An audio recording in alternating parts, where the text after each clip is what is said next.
What's this for? The National Weather Service in Denver has issued a severe thunderstorm warning for north central Elbert County until 4:15 p.m.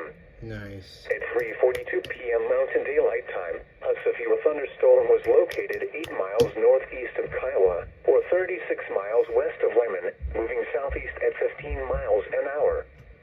Hazard, 60 miles an hour wind gusts and quarter-size hail. Source, radar indicated.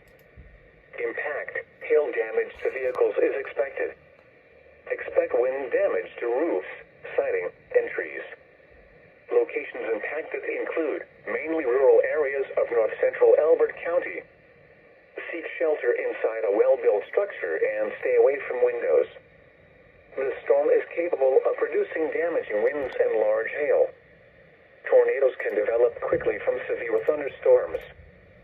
Seek shelter immediately in an interior room on the lowest floor of a well-built structure.